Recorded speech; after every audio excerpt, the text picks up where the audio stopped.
નમસ્કાર વિદ્યાર્થી મિત્રો, ધોરણ 11 સાયન્સ ભાગ 1 ચેપ્ટર 3 સુરેખ પથ પર ગતિ એનું 5મા નંબરનું લેક્ચર એપિસોડ 5 એની અંદર આજે આપણે આ ચેપ્ટરની છેલ્લી થિયરી 3.7 સાપેક્ષ વેગ વિશે અભ્યાસ કરીશું।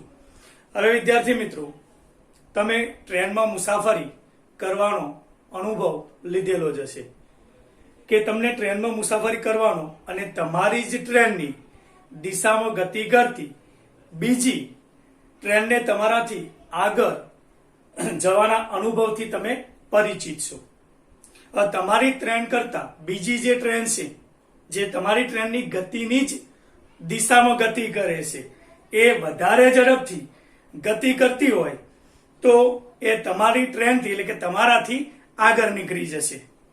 તો આ સમયે જમીન પર ઉભેલા કોઈ અવલોકનકાર કોઈ વ્યક્તિ આપણે લઈએ કે જમીન પર ઉભા રહેલા અને બંને ટ્રેનને જોનાર વ્યક્તિને તમારી ટ્રેન એ બીજી ટ્રેનની સાપેક્ષે ધીમેથી ગતિ કરે છે એવું લાગશે અથવા ધીમી ગતિ એને દેખાશે।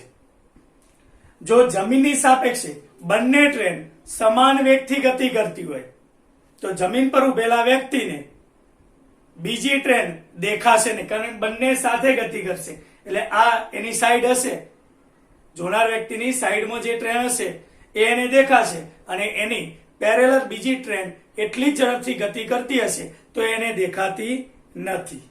એટલે આવા અનુભવો સમજવા માટે આપણે અહીંયા સાપેક્ષ વેગની સંકલ્પના સમજવી પડે છે। એટલે સાપેક્ષ વેગની સંકલ્પના અહીંયા આપણે પ્રસ્તાવિત કરી શકીએ છીએ। એટલે આમ અગાઉ પણ આપણે જોયું હતું કે ગતિ એક સાપેક્ષ ખ્યાલ છે અને જુદી જુદી અલગ અલગ નિર્દેશ ફ્રેમની સાપેક્ષે પદાર્થનો વેગ પણ આપણને જુદો જુદો દેખાય છે અથવા લાગે છે। તો એ સમજવા માટે ધારો કે અહીંયા આપણે એક પરિમાણિક એટલે કે એક્સ અક્ષ ઉપર નિયમિત ગતિ કરતા બે પદાર્થો એ અને બી ના સરેરાશ વેગ, એ નો સરેરાશ વેગ va અને બી નો સરેરાશ વેગ vb છે। એક પરિમાણમાં એટલે કે એક્સ અક્ષ ઉપર ગતિ કરતા નિયમિત ગતિ કરતા બે પદાર્થ a અને b જેના વેગ અનુક્રમે va અને vb છે। ધારો કે t બરાબર 0 સમય આ જે પહેલી આકૃતિ અહીંયા આપણે દર્શાવી છે, આ એક નંબરની આકૃતિ,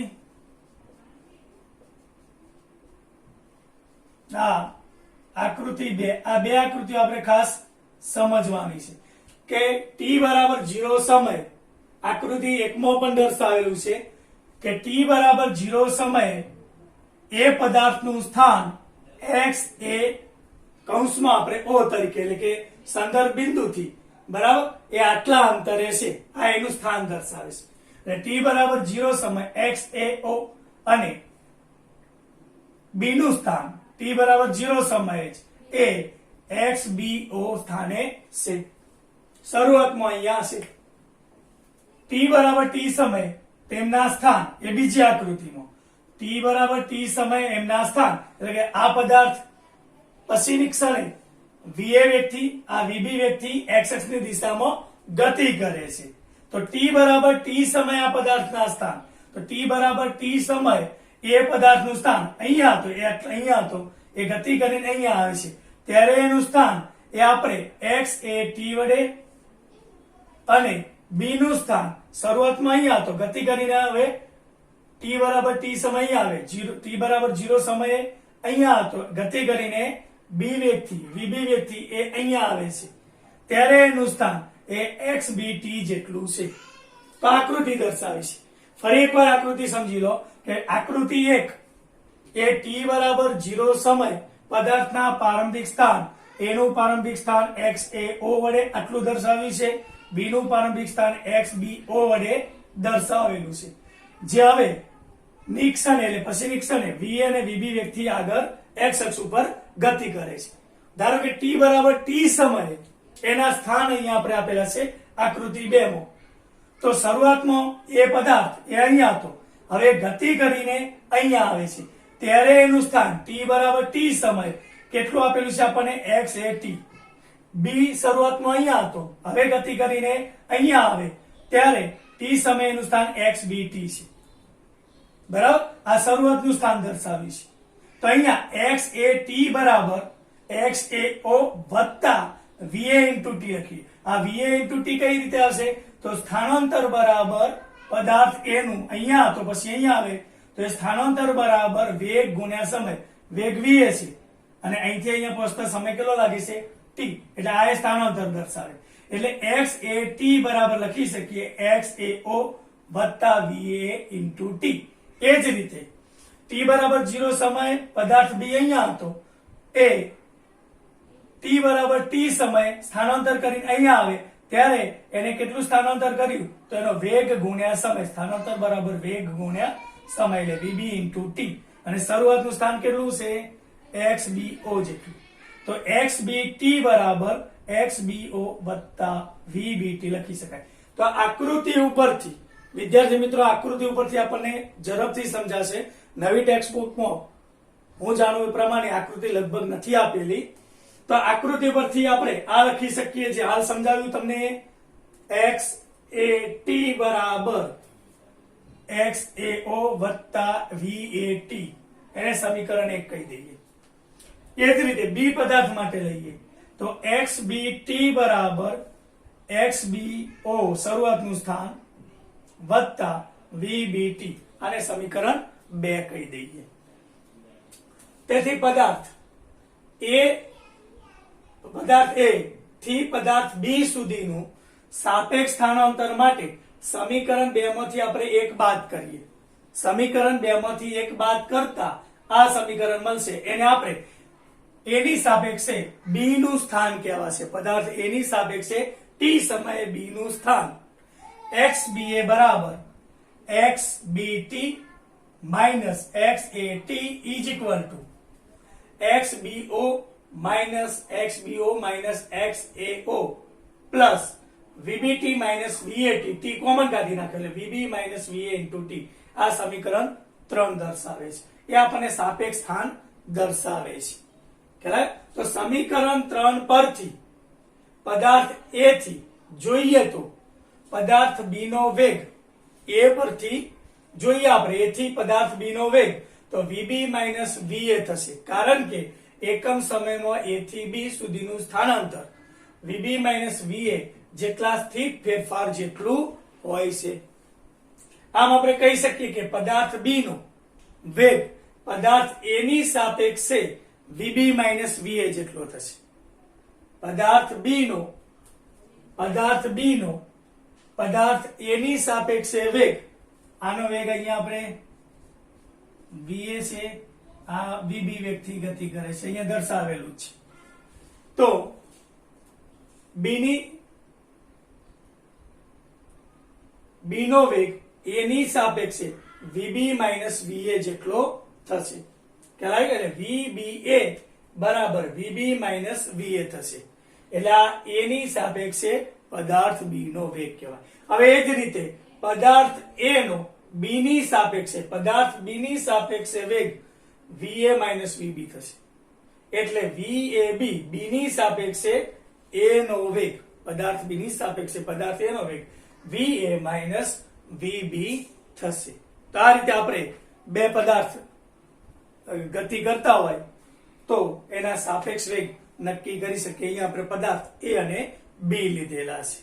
તો આટલું સાપેક્ષ વેગમાં વિદ્યાર્થી મિત્રો ખાસ સમજવાનું છે. આકૃતિ ખાસ આપણે સમજવાની છે. આ અગત્યના મુદ્દા છે સાપેક્ષ વેગના. તમારી નોટબુકમાં નોંધી લો. પછી આપણે એના કેટલાક વિશિષ્ટ કિસ્સાઓ વિશે જોઈએ.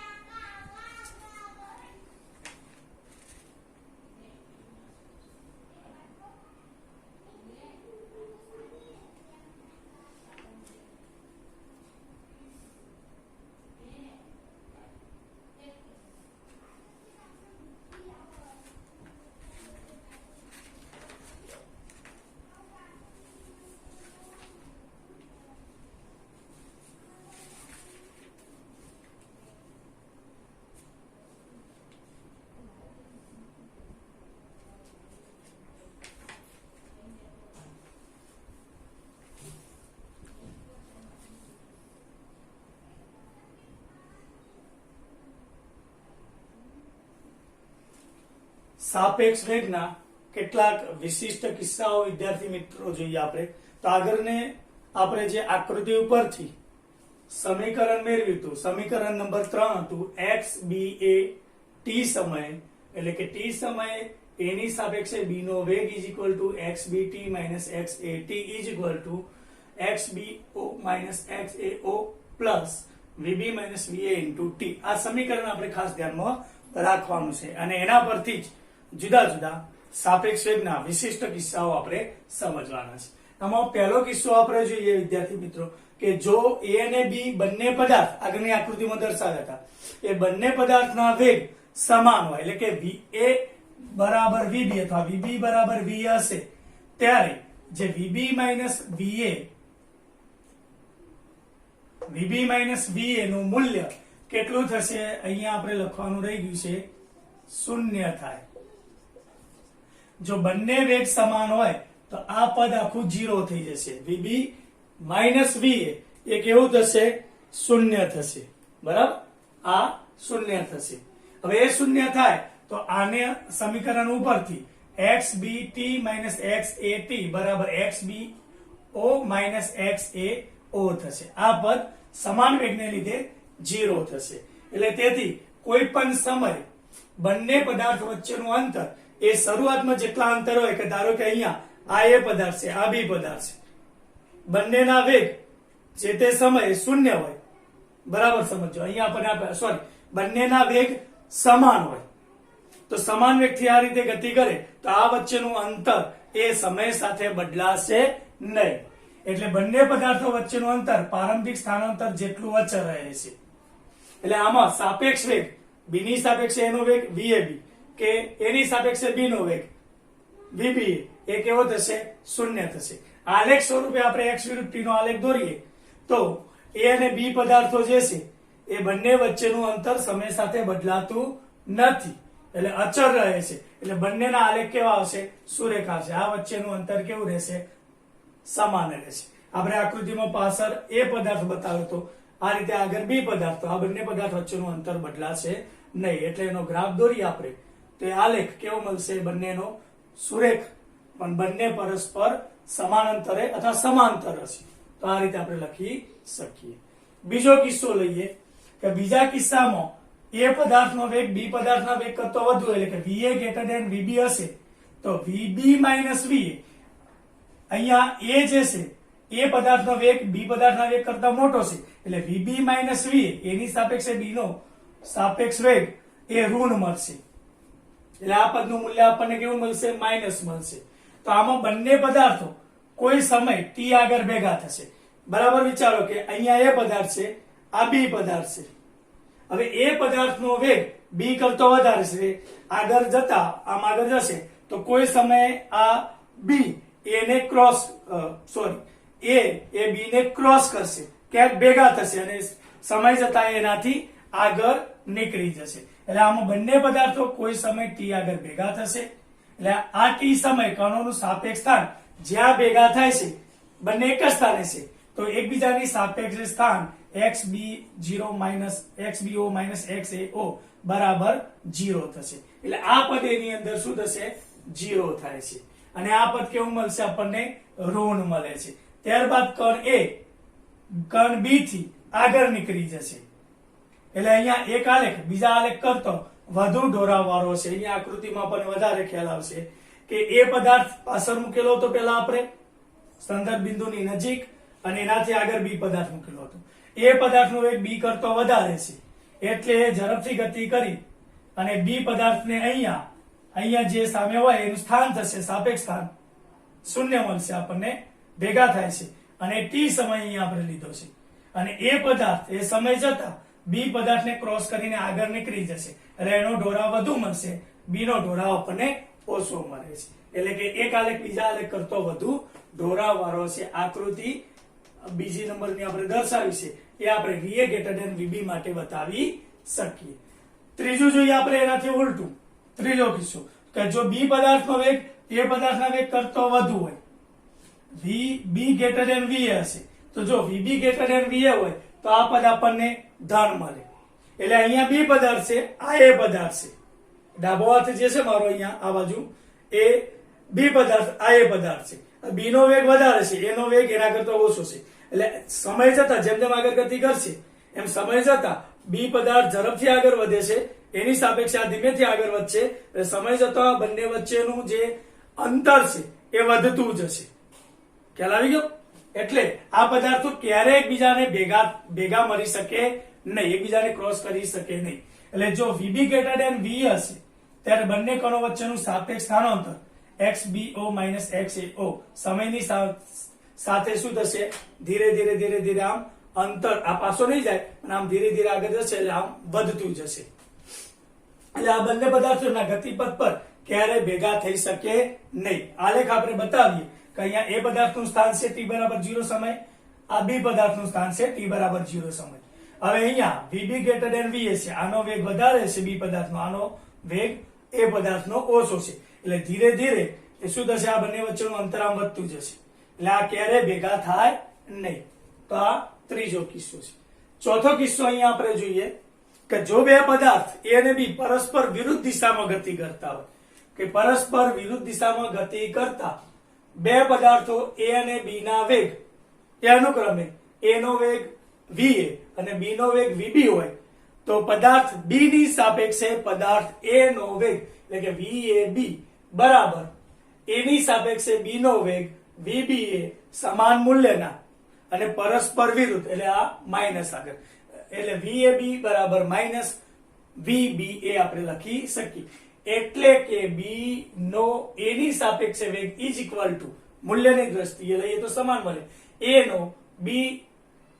બી ની સાપેક્ષે વેગ, એ નો બી ની સાપેક્ષે વેગ થશે. ખ્યાલ આવ્યો? બી ની સાપેક્ષે એ નો વેગ ઇઝ ઇક્વલ ટુ આનું મૂલ્ય લઈએ મિત્રો તો મૂલ્ય કેવું મળશે આપણને? સમાન મળે. એ ની સાપેક્ષે બી નો વેગ, બી ની સાપેક્ષે એ નો વેગ ઇઝ ઇક્વલ ટુ એ ની સાપેક્ષે બી નો વેગ. હવે જો અહીંયા આપણે એ નો વેગ ધન દિશામાં લઈએ એટલે પદાર્થ એ પ્લસ x અક્ષની દિશામાં ગતિ કરે છે અને બી પદાર્થ જે છે એ ઋણ x અક્ષની દિશામાં ગતિ કરે તો બી નો વેગ ઋણ દિશાનો વેગ આપણે લઈએ તો VAB બી ની સાપેક્ષે એ નો વેગ is equal two VA minus VB is equal two VB ઋણ લઈએ અહીંયા આપણે બી નો વેગ તો VA minus minus VB, minus minus plus થશે એટલે VA પ્લસ VB થશે. ખ્યાલ આવ્યો? એટલે અહીંયા સમજો શું થશે કે ધારો કે આ કોઈ એ પદાર્થ છે, આ એ પદાર્થ આ બાજુ 10 મીટર પ્રતિ સેકન્ડના વેગથી ગતિ કરે છે, આ બી પદાર્થ છે એ આ બાજુ 5 મીટર પ્રતિ સેકન્ડના વેગથી ગતિ કરે છે. બંને પરસ્પર વિરુદ્ધ દિશામાં ગતિ કરે. એનો વેગ 10 મીટર પ્રતિ સેકન્ડ, બી નો વેગ 5 મીટર પ્રતિ સેકન્ડ. તો કોઈ એકની સાપેક્ષે બીજાનો વેગ, ધારો કે અહીંયા આપણને આપ્યો કે બી ની સાપેક્ષે એનો વેગ, તો અહીંયા જે વ્યક્તિ બેઠેલો છે એને વેગ કેટલો લાગશે? તો બંનેના સરવાળા જેટલો, એટલે કે 15 મીટર પ્રતિ સેકન્ડ વેગ એને લાગશે. ખ્યાલ આવી ગયો? VA plus VB. સમજાય ગયું? જો આમ પરસ્પર એકબીજાની સામે ગતિ કરતા હોય તો એકની સાપેક્ષે બીજાનો વેગ મેળવવા માટે આપણે એક પદાર્થનો વેગ બીજા પદાર્થના વેગમાં ઉમેરી દેવાનો, એટલે પ્લસ કરવાનો. જો VBA હોય એની સાપેક્ષે બી નો વેગ, અહીંયા જે સંજ્ઞા પદ્ધતિ લીધી એ પ્રમાણે, તો VB minus VA is equal two minus VB minus VA. આની જગ્યાએ આપણે શું મૂકીએ છીએ? બી નો વેગ ઋણ દિશામાં લઈએ છીએ, એટલે કે ઋણ દિશાનો વેગ લઈએ તો માઇનસ VB માઇનસ VA એટલે માઇનસ 2 VA પ્લસ VB થશે. ખ્યાલ આવી ગયો? આ કઈ રીતે આવ્યું? તો આ કિંમત આપણે VB માઇનસ VA ની કિંમત અહીંયા આપણે આના ઉપરથી મૂકીએ, VA માઇનસ VB એટલે VA પ્લસ VB જેટલું અહીંયા આપણને મળશે ઉલટું કરીને, માઇનસ 2 VA પ્લસ VB મળે. એટલે આમ A અને B ના વેગના મૂલ્ય કરતા કોઈ એક પદાર્થમાં કોઈ એક આવશે, એક પદાર્થમાં બેઠેલ વ્યક્તિને દેખાતો વેગ કેવો હશે? વધારે હશે. ખ્યાલ આવી ગયો? A અને B જો એ પરસ્પર કોઈ વેગથી ગતિ કરતા વિરુદ્ધ દિશામાં, તો કોઈ એક પદાર્થમાં બેઠેલ વ્યક્તિને એ સ્વતંત્ર A અને સ્વતંત્ર B ના વેગ કરતો કેવો લાગશે? વિરુદ્ધ દિશામાં ગતિ કરશે તો વધુ લાગશે. એને વેગ કેવો અનુભવશે? વધારે અનુભવશે બંને પદાર્થના સ્વતંત્ર વેગ કરતા. હવે એની આકૃતિ દોરીએ તો આ રીતે આપણે દોરી શકીએ.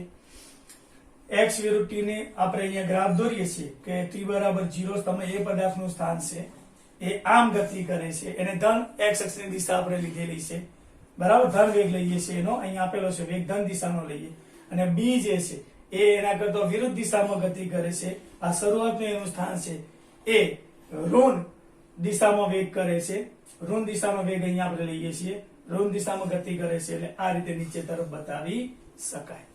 પરસ્પર વિરુદ્ધ દિશામાં ગતિ કરતા હોય તો ખાસ આપણે અહીંયા ધ્યાનમાં રાખવાનું છે. ખ્યાલ આવી ગયો? એટલે બંને પરસ્પર વિરુદ્ધ ગતિ કરતા હોય તો કોઈ એકની સાપેક્ષે બીજાનો વેગ મેળવવા માટે બંનેના વેગનો સરવાળો કરો. ધારો કે બંને પરસ્પર એક જ દિશામાં ગતિ કરતા જુદા જુદા વેગથી, બરાબર, સમજો કે આ a છે, આ 10 મીટર પ્રતિ સેકન્ડની વેગથી ગતિ કરે, અને આ b છે એ ધારો કે 20 મીટર પ્રતિ સેકન્ડની સ્પીડથી ગતિ કરતો હોય, એટલે કે બંને એક જ દિશામાં ગતિ કરતા હોય તો કોઈ એકની સાપેક્ષે બીજાનો વેગ, ધારો કે આનો વેગ વધારે છે b નો, તો b ની સાપેક્ષે a નો વેગ કેટલો થશે? 20 - 10, એટલે કે 10 મીટર પ્રતિ સેકન્ડ થશે, કારણ કે એ પદાર્થ 1 સેકન્ડમાં 10 મીટર અંતર કાપે છે, આ b છે 1 સેકન્ડમાં 20 મીટર અંતર કાપે, આ 20 મીટર આગળ જાય તો આ 10 મીટર આગળ જતો રહેશે, તો બંને વચ્ચેનું ડિસ્ટન્સ કેટલું છે? એટલે કે બંને વચ્ચે પર સેકન્ડે સ્થાનમાં કેટલો ફેરફાર થાય છે? 10 મીટર પ્રતિ સેકન્ડ, એટલે સાપેક્ષ કેટલો થશે?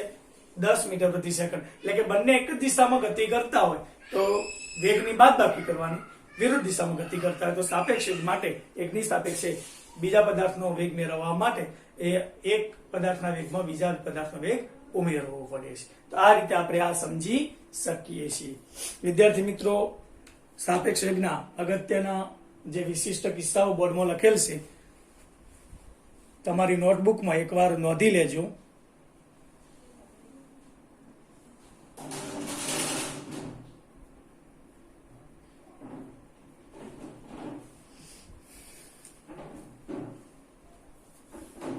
આ મિત્રો કઈ રીતે આવ્યું ખાસ સમજજો, એ આના ઉપરથી લઈએ છીએ આપણે, બરાબર. અહીંયા VA - VB છે એની જગ્યાએ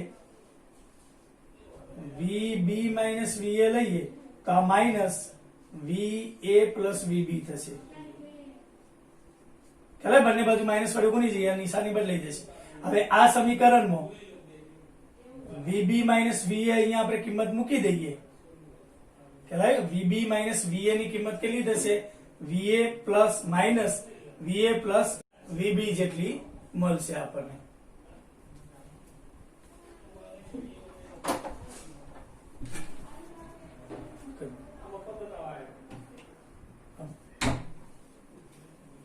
ચલો વિદ્યાર્થી મિત્રો, ખ્યાલ આવી ગયો તમને?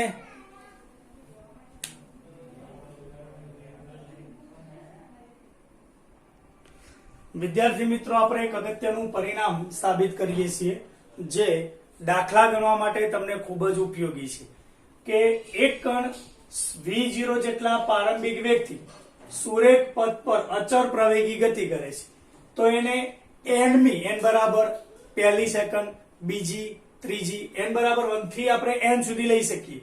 તો nમી સેકન્ડમાં કાપેલું અંતર કેટલું? બરાબર, તો એ અહીંયા આપણે મેળવવું છે આ રીતે કે n બરાબર આપણે 1 2 3 4, ચોથી સેકન્ડમાં કાપેલું અંતર કેટલું? પાંચમી સેકન્ડમાં કાપેલું અંતર, છઠ્ઠી સેકન્ડમાં કાપેલું અંતર કેટલું? 6 સેકન્ડ દરમિયાન કાપેલું અંતર નહીં, છઠ્ઠી સેકન્ડમાં કાપેલું nમી સેકન્ડમાં કાપેલું અંતર મેળવવું હોય તો આ રીતે આપણે લઈએ તો લાસ્ટમાં અહીંયા આપણને n મળશે, n ની આગળ n - 1 હશે. ચલો આ સમજાય છે? તો હવે કોઈ પણ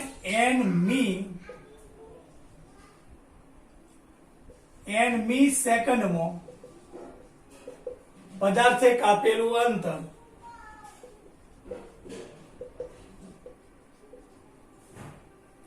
આ nમી સેકન્ડમાં કાપેલું અંતર ઇઝ ઇક્વલ ટુ n સેકન્ડમાં કાપેલું અંતર માઇનસ એની આગળની n - 1 મી સેકન્ડમાં કાપેલું અંતર થશે. સોરી, n મી સેકન્ડમાં કાપેલું અંતર ઇઝ ઇક્વલ ટુ n સેકન્ડમાં કાપેલું અંતર માઇનસ n - 1 સેકન્ડમાં કાપેલું અંતર. એટલે આ રીતે લખી શકીએ આપણે n સેકન્ડમાં, જો અહીંયા મી નથી લખ્યો, આ n મી સેકન્ડમાં કાપેલું અંતર કોઈ પણ મી સેકન્ડમાં કાપેલું અંતર ઇઝ ઇક્વલ ટુ n મી સેકન્ડમાં એ સેકન્ડ જે આપેલી હોય એ સેકન્ડમાં કાપેલ અંતર માઇનસ એની આગળની સેકન્ડ, એટલે કે અહીંયા n-1 સેકન્ડમાં કાપેલ અંતર થશે. ચલો આ સમજાઈ ગયું બરાબર. હવે કોઈ પણ સેકન્ડમાં કાપેલું અંતર t સમયમાં કાપેલું અંતર એ આવું આપણે સૂત્ર શીખી ગયા d બરાબર v0t plus 1/2 at², કારણ કે અચળ પ્રવેગી ગતિ કરે છે એનું જ સમીકરણ છે, પણ આ t સેકન્ડમાં કાપેલું અંતર બરાબર. તો અહીંયા આપણે શું લખી શકીએ, t ની જગ્યાએ અહીંયા આપણે n સેકન્ડમાં કાપેલું અંતર બરાબર. આ t સેકન્ડમાં, t મીને t સેકન્ડમાં કાપેલું અંતર v0t plus 1/2 at² આપી છે. તો એ રીતે n સેકન્ડમાં કાપેલું અંતર, તો એની જગ્યાએ આપણે શું લખી શકીએ, v0t ની જગ્યાએ n plus 1/2 an², કારણ કે સમય અહીંયા આપણે કેટલો લીધો છે n સેકન્ડ, માઇનસ અહીંયા એ જ રીતે આવશે એ જ સૂત્ર, પણ v0n-1 અહીંયા જે n છે n ની અહીંયા t ની જગ્યાએ આપણે શું કર્યું, n સેકન્ડમાં કાપેલ અંતર મેળવવા માટે t ની જગ્યાએ n લખ્યું. હવે t ની જગ્યાએ આપણે કેટલા લખીશું, n-1 પ્લસ 1/2 an-1/2. ચલો આટલું સમજાવવું જરૂરી છે. બસ હવે આનું સાદુરૂપ આપણે આપવાનું છે. આનું સાદુરૂપ આપીએ આપણે, v0n plus 1/2 an² માઇનસ અહીંયા કૌંસ છોડી દઈએ તો v0n minus v0 પ્લસ 1/2 આનું સૂત્ર લઈએ આપણે તો n² minus 2n અને પ્લસ 1 થશે બરાબર. v0n plus 1/2 an² minus v0n minus v0 plus 1/2 કૌંસ છોડી દઈએ અંદર, અહીંયા 1/2 an² minus આ કૌંસ છોડી દઈએ એટલે 2 નીકળી જશે, એટલે an અથવા na અને પ્લસ a/2 બરાબર. ચલો આ કૌંસ છોડી દઈએ એટલે એક સ્ટેપ લખતો નથી અહીંયા, તો આ જે છે આ માઇનસ છે પ્લસ થઈ જશે, પ્લસ એ માઇનસ થઈ જશે, માઇનસ પ્લસ, પ્લસ એ માઇનસ, આ રીતનું આખું આપણને મળશે. ચલો આ પ્લસ માઇનસ એક આ પદ નીકળી જશે, આ પ્લસ માઇનસ આ પદ નીકળી જશે, બાકીનું પદ વધ્યું એ લખી નાખીએ, v0 minus an minus a/2, v0 minus આમાંથી આપણે a ને કોમન લઈએ તો n માઇનસ માઇનસ એટલે અંદર પ્લસ થઈ જશે 1/2 અને ઇન્ટુ a ને કોમન કાઢ્યો છે તો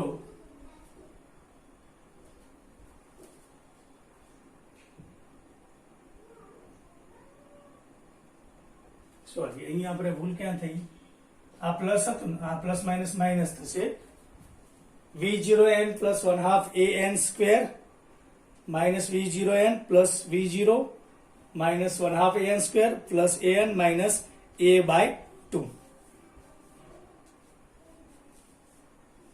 તો v0 સોરી અહીંયા an ની સામે આગળ શું છે પ્લસ છે એટલે અહીંયા પ્લસ આવશે, આ પ્લસ આવશે, v0 આ પદ તો નીકળી ગયા, આ પદ નીકળી ગયા એટલે v0n sorry v0 plus a minus a/2 બચશે. હવે આમાંથી આપણે a ને કોમન કાઢીએ એટલે આ v0 પ્લસ લસા લઈ લઈએ આપણે તો 2 અથવા 2n પ્લસ 1/2 ઇન્ટુ a, એટલે આને આ રીતે લખી નાખીએ v0 plus 1/2 a 2n plus 1. આ nમી સેકન્ડમાં કાપેલ અંતરનું સૂત્ર, nમી સેકન્ડમાં કાપેલ અંતર, એ અંતરને આપણે હવે dn કહી દઈએ અહીંયા, એટલે આ dn અહીંયા પણ શું આવશે, dn આવશે. ખ્યાલ આવ્યો? nમી સેકન્ડમાં કાપેલું અંતર, કોઈ પણ n બરાબર તમને કીધું 7મી સેકન્ડમાં કાપેલું અંતર, 8મી સેકન્ડમાં કાપેલું અંતર, તો અહીંયા n ની જગ્યાએ કિંમત મૂકી દેવાનું, એનો પ્રવેગ આપેલો હોય અને શરૂઆતનો વેગ આપેલો હોય તો આ સૂત્રની મદદથી આપણે કોઈ પણ મી સેકન્ડમાં કાપેલું અંતર મેળવી શકીએ. જો પદાર્થ મુક્ત પતન ગતિ કરતો હોય તો મુક્ત પતન ગતિ કરતો હોય, મુક્ત પતન ગતિ કરતા પદાર્થ માટે કીધું હોય,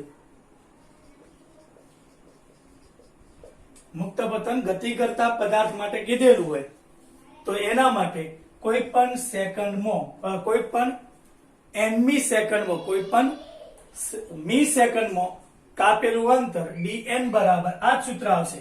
પણ શરૂઆતનો વેગ મુક્ત પતન ગતિમાં કેટલો હોય? 0 હોય. એટલે અહીંયા v0 બરાબર 0 લઈએ એટલે આ નીકળી જશે. એટલે આટલું સૂત્ર આવશે 1/2 a 2n + 1. આ સૂત્ર મુક્ત પતન ગતિ કરતા પદાર્થ માટે કોઈ પણ મી સેકન્ડમાં કાપેલા અંતર માટેનું થશે. તો મિત્રો અહીંયા આપણે ત્રીજા ચેપ્ટરનો થિયરિકલ ભાગ પૂરો કર્યો છે. હવે નેક્સ્ટ લેક્ચરમાં આપણે ત્રીજા ચેપ્ટરના ઉદાહરણના દાખલા અને પછી એક્સરસાઇઝના દાખલા એ સ્ટેપ બાય સ્ટેપ આપણે જોઈશું. નમસ્તે, થેન્ક યુ. બોર્ડમાં જે અગત્યનું પરિણામ આપણે મેળવી છે તમારી નોટબુકમાં નોંધી લેજો.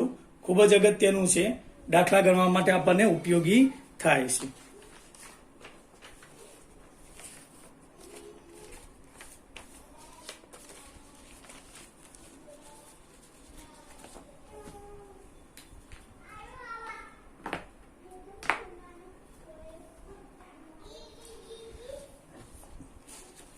વિદ્યાર્થી મિત્રો, આ ચેપ્ટરના અગત્યના સૂત્રો તમને મટીરિયલમાં જે મેં લખેલા છે એ બતાવી જ દઉં છું. લખતો નથી અહીંયા, તો એવા સૂત્રોનું લિસ્ટ બનાવી દેવાનું આપણે, અને એના ઉપરથી આપણે કોઈ પણ એક્ઝામ્પલ આપેલો હોય તો એક્ઝામ્પલ સોલ્વ કરી શકીએ છીએ. અહીંયા બતાવું છું તમને.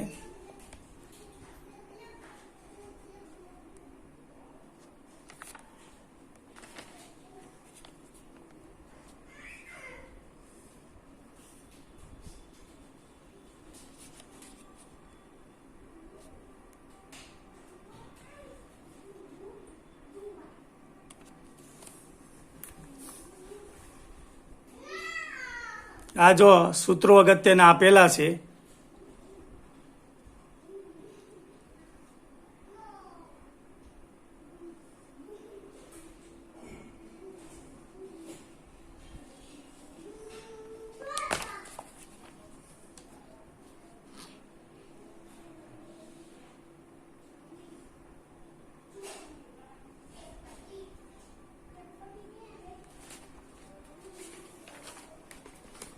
બીજા પણ સૂત્રો છે એની અંદર, એ પણ અહીંયા તમને જોઈ લો.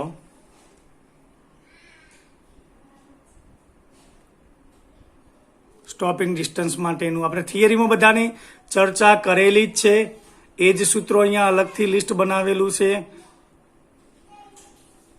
કોઈ પણ પરિસ્થિતિ આપણને આપેલી હોય એ પ્રમાણે એનું ડાયરેક્ટ સૂત્ર આપણે કઈ રીતે લખી શકીએ એ સૂત્રો અહીંયા તમને આપેલા છે. જો 14 નંબર સ્થિર સ્થિતિમાંથી શરૂ કરીને એક કાર x જેટલા અચળ પ્રયોગથી ગતિ શરૂ કરે અને ત્યાર પછી તે y પ્રતિપ્રયોગથી ગતિ કરે.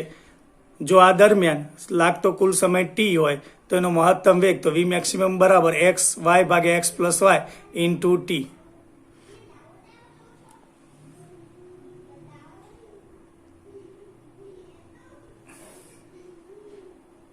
તો આ સૂત્રો અહીંયા આપણને આ રીતના આપેલા છે.